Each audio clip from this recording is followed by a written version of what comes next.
নমস্কার, আমি প্রহ্লাদ মাইতি। আপনারা আমাকে বিষাক্ত ছেলে নামে চেনেন। তো গত মার্চের 2 তারিখ মানে হোলির আগের দিন আর কি, তখন আমি একটা ভিডিও বানিয়েছিলাম খামেনিকে নিয়ে। সকাল 11টা নাগাদ মনে হয় পোস্ট করেছিলাম। তো সেটা আমি সন্ধ্যাবেলায় ডিলিটও করে দিয়েছিলাম। তো ওই ভিডিওটাকে কেন্দ্র করে বিভিন্নভাবে ধর্মীয় ভাবাবেগের সৃষ্টি হয়েছে, কিন্তু আমি ভিডিওটা ধর্মীয় ভাবাবেগের জন্য বানাইনি। আমার ইন্টেনশনটা ধর্মীয় ভাবাবেগে আঘাত করা ছিল না, কিন্তু সেই ভিডিওটাকে কেন্দ্র করে ধর্মীয় ভাবাবেগের হয়তো আঘাত পেয়েছে অনেকে। তো তার জন্য আমার নামে পুলিশের কাছে অভিযোগ দায়ের করেছে, এফআইআর হয়েছে। তো এখন সোশ্যাল মিডিয়াতে যে একটা জিনিস দেখতে পাচ্ছি যে আমাকে অ্যারেস্ট করা হয়েছে। সত্যি বলতে আমাকে অ্যারেস্ট করা হয়নি, পুলিশ কোনো রকমভাবে আমাকে টর্চারও করছে না। দেখতেই পাচ্ছেন আমি এলাহিভাবে রয়েছি, নিশ্চয়ই এটা জেলখানা নয়। তো আমি জেলেও নেই, থানার মধ্যেও আমাকে পেদানি দেওয়া হচ্ছে না।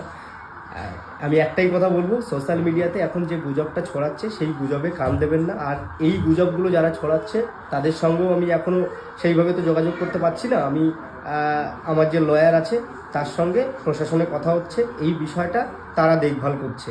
আমিও এই ল বুঝি না, আপনিও বোঝেন না। তো তারা যারা বোঝে তারা সেটা বুঝুক। তো এখন আপাতত গুজবে কান দেবেন না। আর বাদ বাকি কী হয়েছে আমার সাথে, কেন কি হলো, সেসব নিয়ে পরে আলোচনা হবে। এখন আপাতত এইটুকু। ধন্যবাদ।